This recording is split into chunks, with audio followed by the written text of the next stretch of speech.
चांदनी, कहीं हमें शादी करके गलत तो नहीं करत?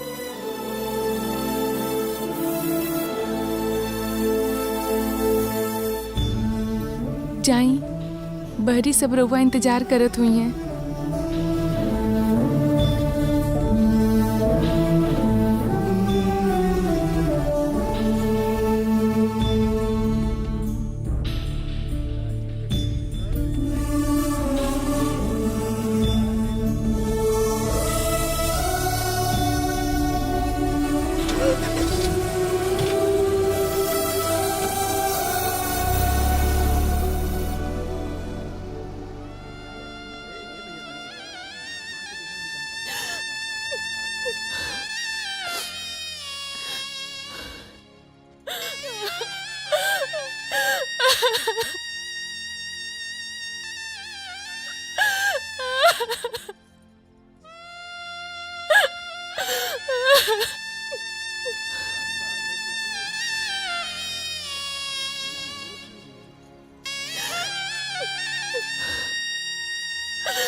जी कुछ खाए हुए के बा?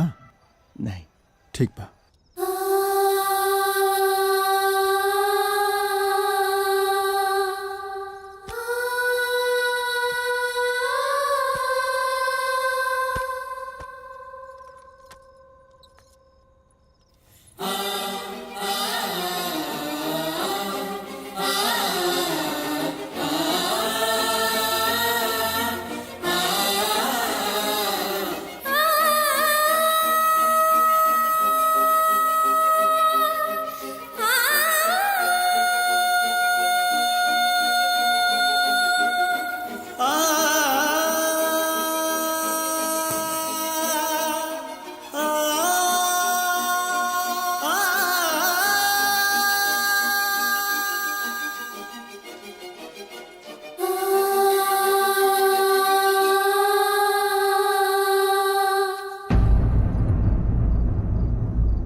हम ही घर के वंश के आगे ना बढ़ा सकेनी, काहे कि हम बांझ बानी।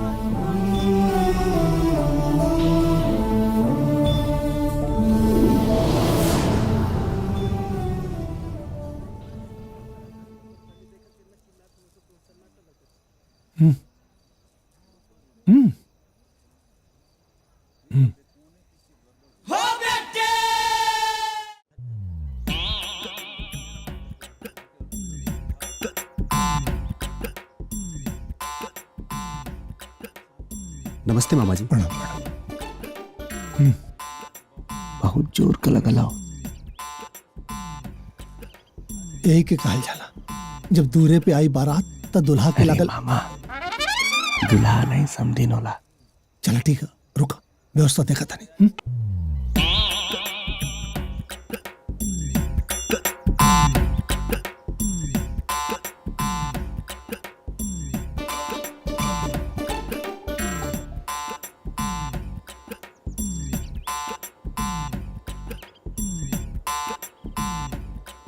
तू यहाँ का खड़ा हुआ, जाके बारात के व्यवस्था देखा, दूल्हा खातिर हम बानी। जी जी। जा। मंडपवा के पिछवा व्यवस्था बात देख के आयल बानी। चला उठा। हाँ तनी। तू ठीक यार बा मौका पे ना। बेटा बैठ जा, बैठ जा, बैठ।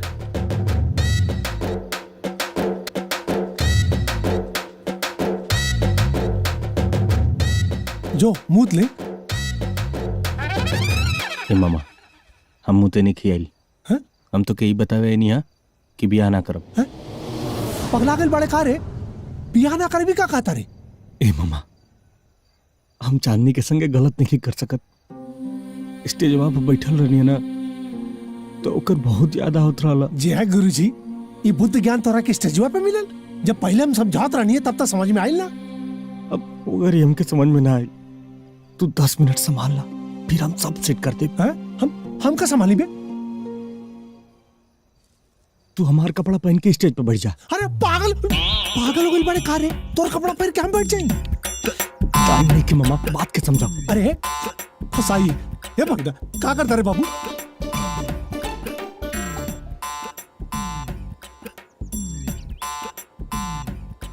अरे रुक, हाई चश्मा तो ले ले जो। पगला ही बड़ा का चश्मा लेके का करब। हाँ? हाँ? चश्मा का न लेना खिंचा।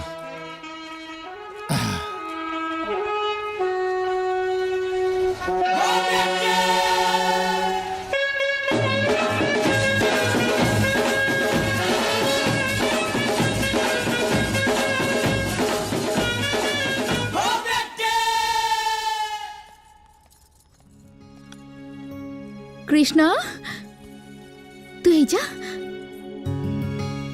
का भाई कुछ बोल बा। हम शादी ना कर सकिला।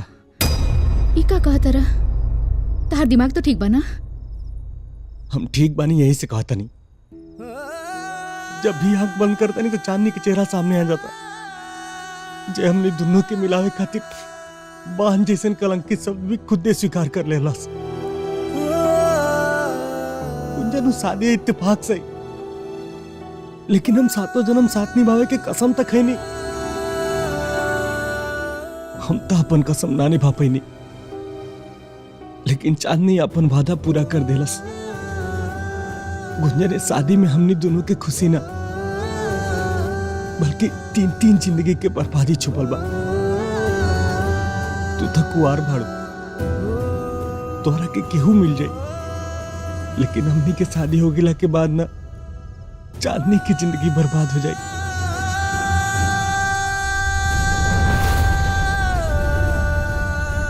तू ठीक कहा तारा कृष्णा। हम ही प्यार में इतना अंधा हो गए रहनी कि हमरा के पता ही ना चलल कि केहू की जिंदगी बर्बाद होता। जा कृष्णा, इससे पहले चांदनी तहरा जिंदगी से बहुत दूर चल जाए, जाके ओकरा के रोक ले। जा कृष्णा। गुंजन,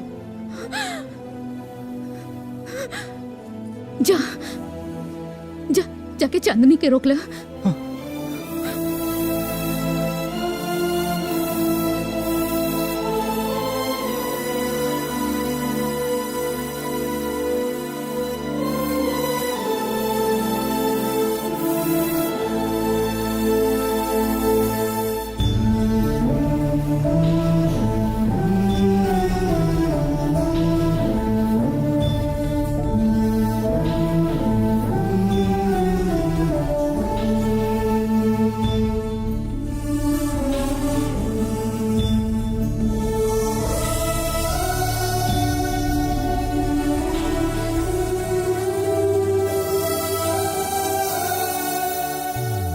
गजब फसौले है रे भगिना। अगर ई घर वालन के पता चल गया ना कि सहरा के भीतर हमार चेहरा बहुत कुटी है रे, कुल बहुत कुटी है। ये बुढ़ौती में ई जवानी में बहुत दुर्गति हुई भाई।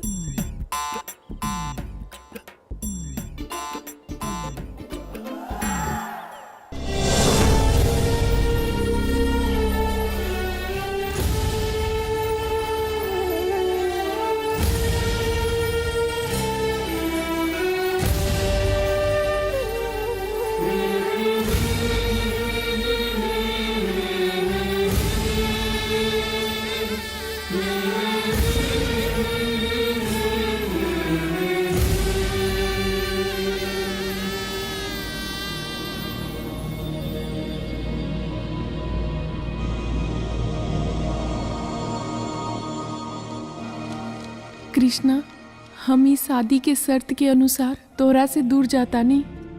हम तोरा से एगो बात बतावे की चाहता नहीं कि हम तोरा से बहुत प्यार करेनी। जात जात तोरा के एगो कसम देता नहीं, गुंजन से शादी करके उनकरा के हमेशा खुश रखिया। तोहार चांदनी।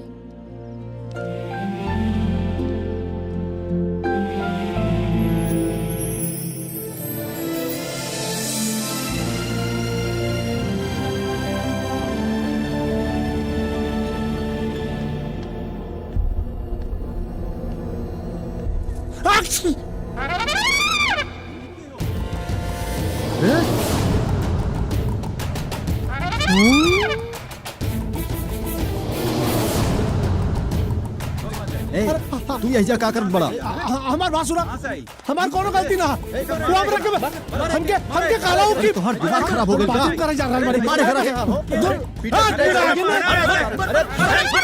भाई देखा स्टाइल मारा हमारी। रुको एक मिनट,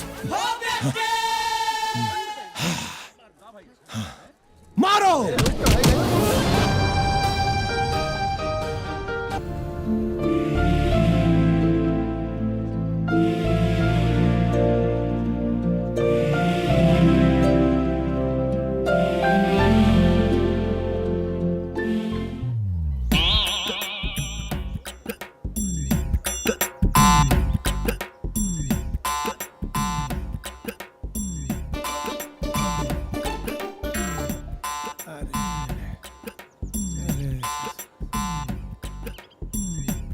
बैठी।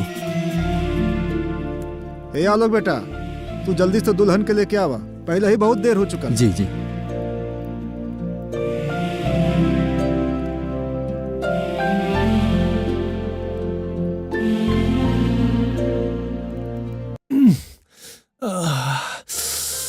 वक्रतुंड महाकाय सूर्यकोटि समप्रभ निर्विघ्नं कुरु मदेव सर्वकार्येषु सर्वदा।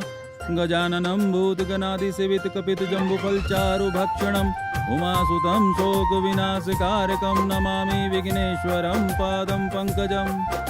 सर्वमंगलमांगल्ये शिवे सर्वार्थसाधिके शरण्ये त्र्यंबके गौरी नारायणी नमस्तुते। ओम जयंती मंगला काली भद्रकाली कपालिनी दुर्गा क्षमा स्वधात्री स्वाहा स्वधा नमस्तुते।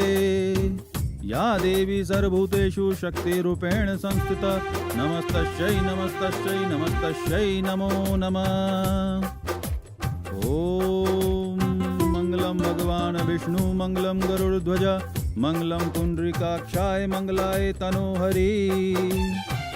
वक्रतुंड महाकाय सूर्यकोटि समप्रभ निर्विघ्नं कुरु मदेव सर्वकार्येषु सर्वदा। गजाननं भूतगणादिसेवितकपितजम्बुफलचारुभक्षणम् उमासुतं शोकविनाशकारकं नमामि विघ्नेश्वरं पादं पंकजम्। ओम सर्वमंगलमांगल्ये शिवे सर्वार्थसाधिके शरण्ये त्र्यंबके गौरी नारायणी नमस्तुते। ओम शांति शांति शांति। ओम भूर्भुवस्वः तस्तुवितुर्वरेण्यं भर्गो देवस्य धीमहि धियो यो न प्रचोदयात्। वक्रतुंड महाकाय सूर्यकोटि समप्रभा निर्विघ्नं कुरु मदेव सर्वकार्येषु सर्वदा। गजाननं भूतगणाधिसेवित कवितजम्बुफलचारुभक्षणम् उमासुतं श्लोकविनाशकारकं नमामि विघ्नेश्वरं पादं पंकजम्। अरे चांदनी तू? हाँ,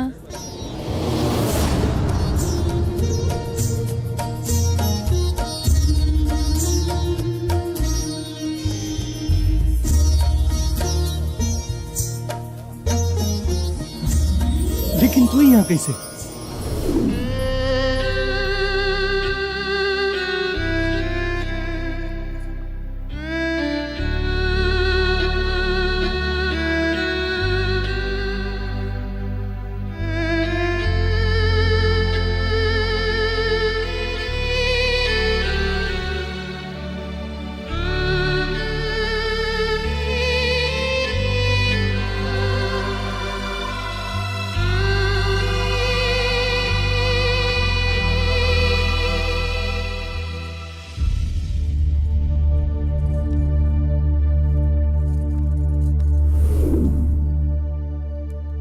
का रघुवीर जी, हमरा घर के माड़ा में हमरे बेटी के मजाक उड़ावल जाता। सब हमार मर्जी से भइला। एमे इनकर गलती नहीं खे।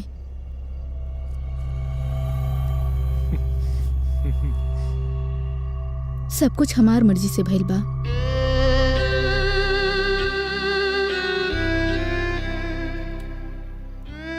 कहल जाला कि पति पत्नी का जोड़ा भगवान ऊपर से बना के भेजला, फिर इंसान कैसे अलगा कर सकला उ लोगन के? है?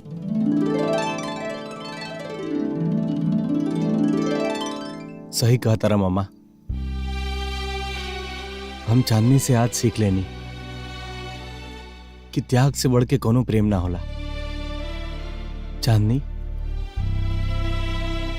तू अपन पत्नी धर्म तो निभा देलू, लेकिन हम अपन पति धर्म ना निभा पानी। हम अंधा हो गए रहनी जे तारा त्याग में छुपल प्रेम के ना पहचान पानी। अपना के माफ कर दे चांदनी। गुंजन, हम तो चांदनी से मिले के आसे छोड़ देले रहनी, लेकिन तू हमरा के चांदनी से मिला के ऐसा एहसान के लिए बड़ू जौन हम जिंदगी में कब्बो ना भुला सकिना। लेकिन चांदनी के दिहल आखिरी कसम हमके खींच के लेके यहां आ गई। हम जाना था नहीं कि हमरा वजह से तारा बहुत तकलीफ भइल बा। हो सके तो हमरा के माफ कर दिया। एमे तहार गलती नहीं खे कृष्णा। गलती तो हमार परिवार और हमारा, जे चांदनी के संगे केवल दहेज खातिर हमर भैया के रिश्ता तोड़ देलस। बाकी ई लोग ई भुला गइलन कि इनकर घर में भी एगो चांदनी बिया। ओकर भी जिंदगी बर्बाद हो सकेला। तू सच कहतारू गुंजन। इस सृष्टि के बनौले तो भगवान बाड़न, बाकी एके बसावे के जिम्मेदारी हमनी औरत के सौंप दिहल गइल बा। और इतना बड़ जिम्मेदारी उठौला के बाद भी हमनी औरत के बोझ समझल जाला। औरत के सर्वत्र रूप होला, माई के, बेटी के, बहन के। हर रूप में औरत निस्वार्थ सेवा करेली।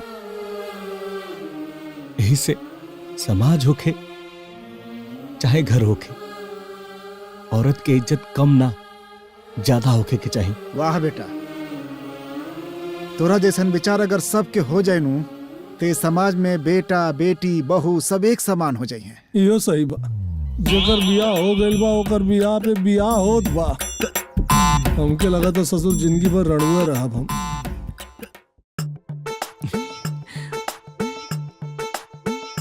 तू हमरा से इतना प्यार करेलू तो पहले आई लव यू काहे ना बोलू? ना हम अच्छा भाई